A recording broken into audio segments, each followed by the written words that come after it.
हमारा जो टॉपिक है वो है जेली और मार्मल्स। सबसे पहले हम देखेंगे जेली।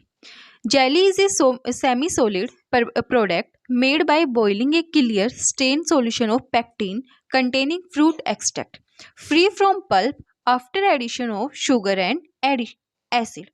जो जेली है वो क्या है, एक सेमी सॉलिड प्रोडक्ट है जो कि किससे बनी हुई है, by the help of boiling.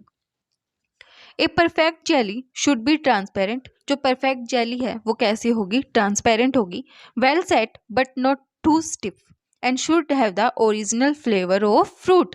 जो जैसे कि हम जेली खाते हैं तो उसके अंदर हमें जो ओरिजिनल जो फ्रूट का फ्लेवर है वो क्या होता है, टेस्ट होता है। मतलब हम उसको क्या कर सकते हैं, फील कर सकते हैं। जैसे कि लीची की होती हैं तो हमें लीची का फ्लेवर आता है, मैंगो की होती है तो हमें मैंगो फ्लेवर आता है। तो जो जेली है उनके अंदर जो फ्रूट का एक्चुअल फ्लेवर है वो हमें क्या होता है, फील होता है। It should be firm enough to retain a sharp edge but tender enough to quicker when pressed. It should not be gummy, sticky or syrupy or have crystallized sugar. The jelly should B free from dullness. जो jelly है वो free होती है dullness से, और ये क्या नहीं होती, गमी नहीं होती, स्टिकी नहीं होती और सिरपी नहीं होती। Guava, sour apple, plum, pineapple, strawberry are used for the preparation of jelly which is rich in pectin content. हम उन फ्रूट्स को यूज़ करेंगे जो पैक्टिन, जिनके अंदर पैक्टिन की कंसंट्रेशन क्या होगी, ज़्यादा होगी। एक गुड जेली शुड हैव, जो मतलब एक अच्छी जेली के अंदर क्या क्या कंटेंट प्रेजेंट होते हैं। जो TSS कंटेंट है वो 65% तक प्रेजेंट होता है, पैक्टिन है वो 1% तक प्रेजेंट होता है, एसिड की जो कंसंट्रेशन है वो 0.5 to 0.6% होती है, और जो फ्रूट कंटेंट है वो 45% होता है, और जो ऑप्टिमम pH है वो है 3.2। एक good quality jelly is prepared from ripe guava due to higher content of pectin. हमें पता है जो गवावा है उसके अंदर पैक्टिन का कंसंट्रेशन सबसे ज़्यादा होता है, तो जो राइप गवावा है उसको यूज़ किया जाता है फॉर मेकिंग जेली। अब हम देखते हैं process chart of fruit jelly. सबसे पहले हम क्या लेंगे, जैसे कि हमने जैम की प्रिपरेशन देखी थी उसके अंदर भी हमने राइप फ्रूट और मैच्योर फ्रूट को लिया था, तो जेली के लिए भी हम सबसे पहले राइप फ्रूट और मैच्योर फ्रूट को लेंगे। उसकी हम क्या करेंगे, वॉशिंग करेंगे। वॉशिंग के बाद जो फ्रूट है उसको हम कट करेंगे थिन स्लाइस और पीसीस के अंदर। मतलब स्लाइस और पीसीस एक ही चीज़ है, तो हम उनको थिन पीसीस के अंदर कट करेंगे। फिर उसको बॉईल करेंगे वाटर के साथ 1.5 times the weight of fruit for about 20 to 30 minutes. उसके बाद हम एडिशन करेंगे सिट्रिक एसिड की और उसको बॉईल करेंगे 2 ग्राम पर किलोग्राम ऑफ फ्रूट। जैसे कि हमारे पास 1 किलोग्राम फ्रूट है तो इसके साथ हम 2 ग्राम पैक्टिन डालेंगे, तो वो हम अपने फ्रूट की कंसंट्रेशन के अकॉर्डिंग देख लेंगे। उसके बाद हम स्ट्रेनिंग करेंगे, जो एक्सट्रैक्ट है उसकी स्ट्रेनिंग करेंगे। जैसे कि कई बार होता है जो फ्रूट्स हैं उनके अंदर फाइबर्स वगैरह प्रेजेंट होते हैं, तो अगर वो जेली की प्रिपरेशन के अंदर आएंगे तो जो जेली है वो अच्छी नहीं बनेगी। तो क्या करेंगे, हम उनको छान लेते हैं, तो जो मतलब फाइबर्स हैं वो क्या हो जाएंगे, अलग हो जाएंगे। उसके बाद हम शुगर को ऐड करेंगे, जो मतलब एक्सट्रैक्ट है उसके साथ हम शुगर को क्या कर देंगे, ऐड कर देंगे और उनको बॉईल करेंगे कॉन्टिन्यूसली। उसके बाद हम जज करेंगे एंड पॉइंट को bye the help of sheath, drop और टेम्परेचर टेस्ट। उसके बाद जो स्कम और फोम है, मतलब जो जेली के अंदर स्कम और फोम बने हुए हैं उनको हम रिमूव कर देंगे और ऐड कर देंगे बचा हुआ सिट्रिक एसिड। उसके बाद हम क्या करेंगे, उनको स्टेरिलाइज्ड बोतल के अंदर फिल कर देंगे और कूल करेंगे और कैपिंग करेंगे, और फिर उसके बाद हम जेली को क्या कर लेंगे, स्टोर कर लेंगे। अब हम देखते हैं different test for judging the end point of the jam and jelly can be जज इन द फॉलोइंग प्रोसीजर। सबसे पहले हम देखते हैं शीथ और flake test. A small portion of jam और jelly is taken out during boiling. जब हम बॉइलिंग कर रहे हैं उस टाइम पे हम एक स्मॉल पोर्शन जैम और जेली का क्या कर लेंगे, ले लेंगे in a spoon wooden ladle and cooled slightly, और उसको हम क्या करेंगे, कूल करेंगे slightly. It is allowed to drop if the produced fall off in the, मतलब जो प्रोडक्ट है अगर वो फॉल ऑफ हो जाता है in the form of sheet of flake, instead of flowing in continuous steam or sieve. It means that the end point has been reached and the product is ready. Otherwise, boiling is continued till the sheet test is positive. क्या करते हैं हम इसमें, जो boiling की duration के दौरान हम जैम और जेली को ले लेंगे स्पून के ऊपर।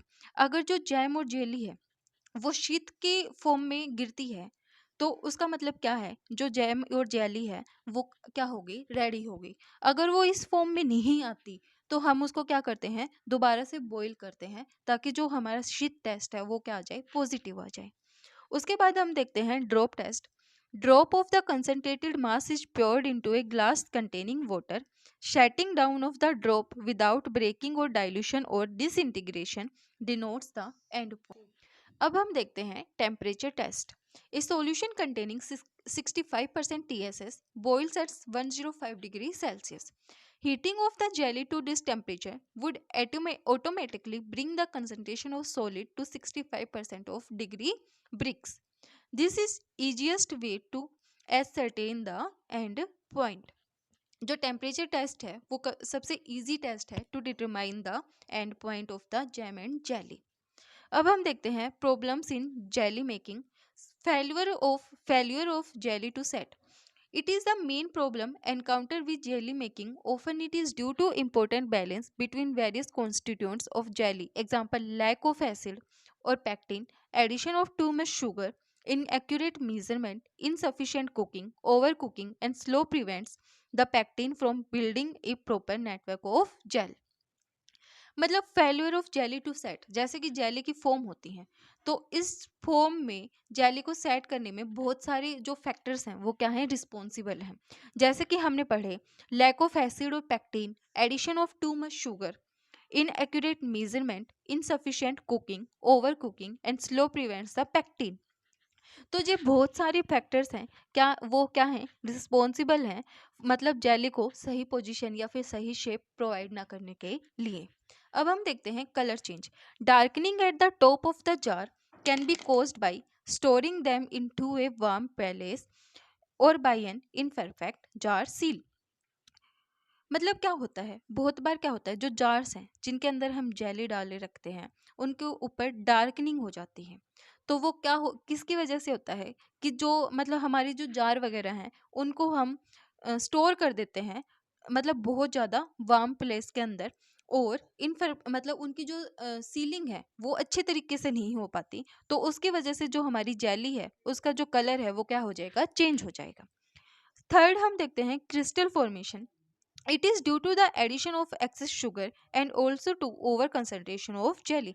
जो क्रिस्टल फॉर्मेशन है वो किसकी वजह से हो जाता है, एक्सेस शुगर की वजह से हो जाता है। अब हम देखते हैं gummy jelly. Gummy jelly is the result of prolong और over cooking in which more than desired inversion of sugar occurs. मतलब जो शुगर की जो कंसंट्रेशन है वो हमारी डिजायर कंसंट्रेशन से क्या होगी, ज़्यादा होगी, तो इसकी वजह से जो जेली है वो क्या हो जाएगी, गमी हो जाएगी। Stiff jelly. ओवर कुकिंग और using too much pectin makes too tough jelly which fails to spread when applied to bread. जैसे कि बहुत बार क्या होता है, हम जेली या जैम को ब्रेड के ऊपर लगा के खाते हैं, तो जो ब्रेड है उसके ऊपर हम जो जेली या फिर जैम है उसको हम स्प्रेड करते हैं। तो जो जेली है वो bye the help of over cooking और मतलब जो पैक्टिन की कंसंट्रेशन अगर उसके अंदर ज़्यादा हो जाती है तो वो स्टिफ हो जाती है और उसकी वजह से वो ब्रेड के ऊपर क्या नहीं हो पाती, स्प्रेड नहीं हो पाती, तो उसको हम बोलते हैं स्टिफ जेली। नेक्स्ट हम देखते हैं weeping jelly. Syneresis is the phenomena of spontaneous exudation of fluid from a gel and it is also called weeping jelly. Weeping jelly क्या होता है, मतलब इस फिनोमेना को हम साइनर्सिस बोलते हैं। इसके अंदर से जो मतलब एक्सुडेट है, जैसे कि जेली के अंदर एक्सुडेट है, वो क्या होता है, कॉन्टिन्यूसली जेल की फॉर्म में बाहर निकलता रहता है, तो उसको हम बोलते हैं weeping jelly. It can be due to over cooking, addition of excess acid, addition of too much low sugar और प्रीमेच्योर जिलेशन। ये फैक्टर्स एंड रिस्पॉन्सिबल होते हैं for the weeping jelly. Next हम देखते हैं marmalades. Marmalade is a fruit preserve made from the juice and peel of citrus fruits boiled with sugar and water. जो marmalades हैं वो एक फ्रूट प्रिजर्व हैं जो बने हुए होते हैं जूस और पील ऑफ सिट्रस फ्रूट, इनको हम बॉईल करते हैं with sugar and water. It can be produced from cumecs, lemons, limes, grapefruit, sweet orange, bergamotes, and other citrus fruits. The peel has a distinctive bitter taste which it imparts to the marmalades. Marmalade is generally distinguished from jam by its fruit peel. It may also be distinguished from jam by the fruit used. Citrus marmalades are classified into two types, jelly marmalade और jam marmalade. मतलब जो fruit product order है उसने specification की हुई है for मार्मेल्स। जो TSS content है वो है 65%, फ्रूट जूसेस है वो है 45%, और जो पैक्टिन एक्सट्रैक्ट है वो है 1 लीटर, और जो शुगर है वो है 750 ग्राम, और जो स्ट्रेडेड पील है वो है 62 ग्राम्स। अब सबसे पहले हम देखते हैं jelly marmalades. Following combination give good quality of jelly marmalades. मतलब सबसे पहले हम क्या करते हैं, जो स्वीट ऑरेंज है और जो श्योर ऑरेंज है उन दोनों को यूज़ करते हैं इन द रेशो ऑफ 2:1। मतलब जो स्वीट ऑरेंज को हम माल्टा बोल रहे हैं और जो श्योर ऑरेंज है उसको हम सिट्रस ओरेंटियम बोल रहे हैं, इन दोनों की हम क्या करेंगे, पील्स को यूज़ करेंगे। सेकेंड है sweet orange and galgal in the ratio of 2:1 by weight. Shreds of malta orange peel are use. इनको हम यूज़ करेंगे for making jelly marmalade. Next है jam marmalade. The method of preparation is practically the same as that for jelly marmalade. Jelly marmalade के लिए हमने क्या किया था, माल्टा और जो बैगुलस है उसको लिया था 2:1 के अंदर। In this case the pectin extract of fruit is not clarified and the whole pulp is used. इसके अंदर हम क्या करेंगे, होल पल्प को यूज करेंगे। Sugar is added according to the weight of the fruit, generally in the proportion of 1:1. The pulp sugar mixture is cooked till the TSS content reach 65%. अब हम देखते हैं problem in marmalade making. Browning during storage is very common which can be prevented by addition of 0.09 gram of KMS per gram of marmalade and not using tin container. एक तो हमें tin के container को use नहीं करना। KMS dissolve in a small quantity of water is added to the marmalade while it is cooling. KMS also eliminates the possibility of spoilage due to molds.